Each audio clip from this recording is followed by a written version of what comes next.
vocês o que vocês esperam da eleição argentina no próximo domingo. Em vez de 3 minutos, dessa vez vocês têm só 2 minutos. Vou começar pela Vanessa. Me lascou. O que eu espero das... Vanessa, que está na Argentina, por isso que você começa. Estou na Argentina, estou em Buenos Aires, estou sentindo o clima aqui, é um clima terrível, um clima horrível, de pânico, digamos, assim, todo mundo muito alarmado, assustado. O Milei é pior que o Bolsonaro, é a cara do fascismo, mas ele é mais do que o Bolsonaro, a comparação, portanto, não é justa. O Bolsonaro não chegou, não se propôs ao que se propõe Milei. É gravíssimo o que pode acontecer aqui, não só pelo contexto regional, porque ele é grave, para a gente no Brasil é gravíssimo. Temos a questão do BRICS, porque uma saída da Argentina do BRICS, ou enfim, toda a ruptura que pode haver, tudo que pode acontecer com Javier Milei, que tem uma política econômica radical, realmente radical e insana, completamente insana. Então, esse cenário seria prejudicial para o Brasil, seria prejudicial para o BRICS, mas seria, digamos que, kamikaze para a Argentina. É uma aposta completamente absurda. Eu ouvi aqui uma metáfora boa, que é como se existe um problema econômico, etc. Eu não tenho tempo de me aprofundar nisso, existe isso. E o Milei propõe uma solução. Só que a solução que ele propõe é como se o médico tivesse um paciente com febre e, para resolver a febre do paciente, ele matasse o paciente. Bom, a febre acabou, só que o paciente morreu. Então, o que o Milei está propondo é isso: matemos o paciente. E acaba a febre, acaba a inflação. Por outro lado, o candidato não empolga, o Massa, que é o candidato do peronismo, que é o candidato do kirchnerismo, ele não empolga. É muito difícil o cenário realmente, mas o que eu espero é que as pessoas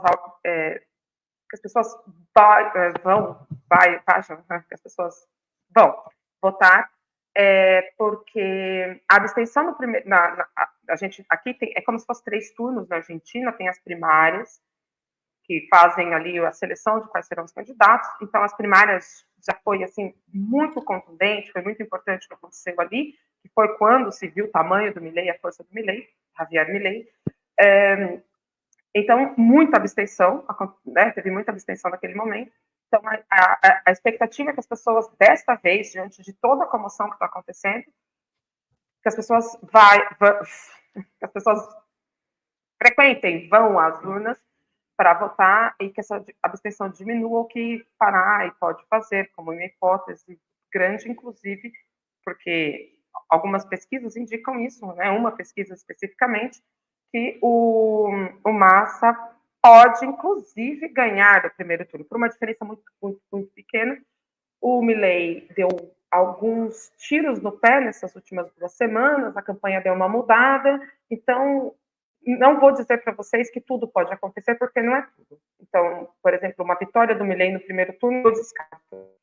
E, assim, de tudo que eu ouvi até agora, das análises que eu já vi, uma ida da Buric, porque é quase como um empate técnico entre os 3 candidatos, que são Javier Milei, desse fascista, o Sérgio Massa, peronista, kirchnerista, mais ou menos kirchnerista, e a Buric, Patrícia Buric, que é a candidata do Macri, que é neoliberalzona, etc.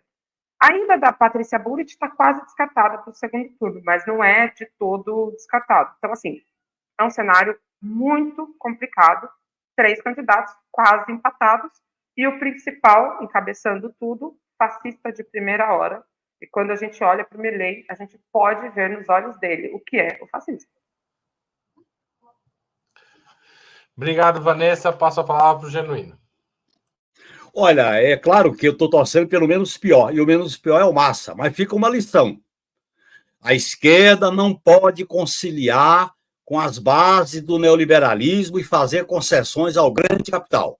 A experiência do Alberto Fernandes na Argentina mostra que tanto nas suas políticas econômicas de ajuste, como na escolha do candidato que é moderado, não é o caminho mais adequado para enfrentar uma extrema-direita. Para enfrentar uma extrema-direita, nós temos que ter um programa mais claro, mais definido, de natureza democrática, popular e antineoliberal. Agora, diante da tragédia que a Argentina pode se meter, eu estou torcendo para que o Massa ganhe essa eleição. Um grande abraço. Vou ter que me despedir de vocês, porque eu estou com uma agenda apertada e tenho um compromisso agora. Um grande abraço para todos vocês. Obrigado, Genuíno. Está dispensado aqui. Te agradeço mais uma vez pela participação. Valeu. Até mais. Conde, vou passar a palavra para você. Eu só vou arrematar aqui. Para encerrar o nosso programa. Porque não tenho muito. Seria um outro debate, né? Falar das eleições na Argentina, mas eu espero que o Milei não surpreenda, no sentido de que, no mesmo sentido de que a extrema-direita surpreendeu no Brasil, porque eles sabem usar redes sociais e acabam mascarando o resultado da intenção de voto nas vésperas. Então, a pesquisa mais atual aí dá o Massa na frente, salvo engano. A Vanessa pode acenar dizendo sim ou não para mim aqui, mas a última pesquisa que eu vi, o Massa está na frente, o Milei um pouco atrás, acho que 4 pontos atrás, e a Buric está em terceiro. É isso, Vanessa? Não, é pouquíssima diferença. A pouquíssima diferença? Então, isso é muito perigoso, porque pode haver movimentação de última hora, inclusive essa coisa dessa espécie de boca de urna digital que eles fazem, que a extrema-direita faz. O Milei deve ter financiamento também de outras ordens, né? Da mesma maneira que o Bolsonaro articulou aqui no Brasil. Então, oremos, né? A minha palavra é oremos com relação à Argentina. Pode ser um desastre se esse candidato absolutamente enlouquecido vencer as eleições. Vai ser uma lição muito forte para a Argentina se isso acontecer.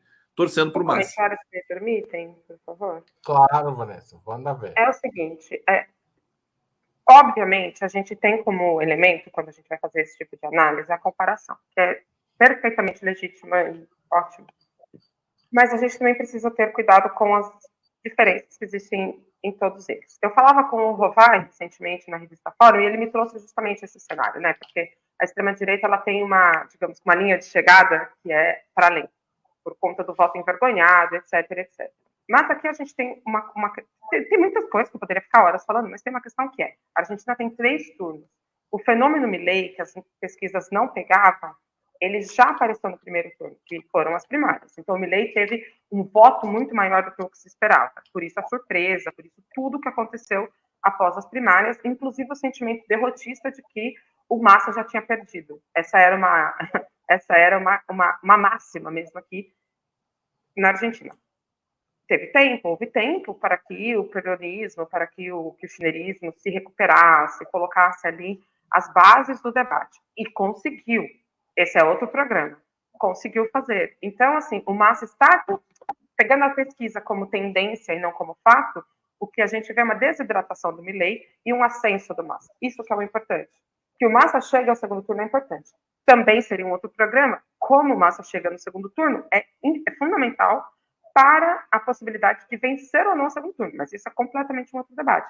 Agora, essa perspectiva de que a extrema-direita pode surpreender muito e ter muito mais voto, pode ter mais voto do que as pesquisas estão dando. As pesquisas aqui não são nada confiáveis, elas erram muito, mas esse fenômeno, enquanto fenômeno de direita, que não estão sabendo captar, etc, etc, aqui já teve o movimento de captar, as pesquisas já se adequaram justamente porque o fenômeno já aconteceu no primeiro turno.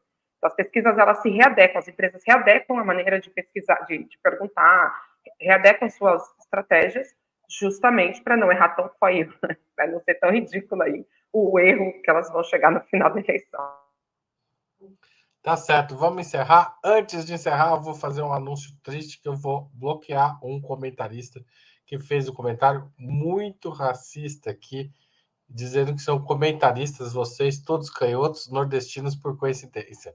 Não são nordestinos, mas isso não faz a menor diferença. Eu não quero, não dá para aceitar esse tipo de comentário aqui.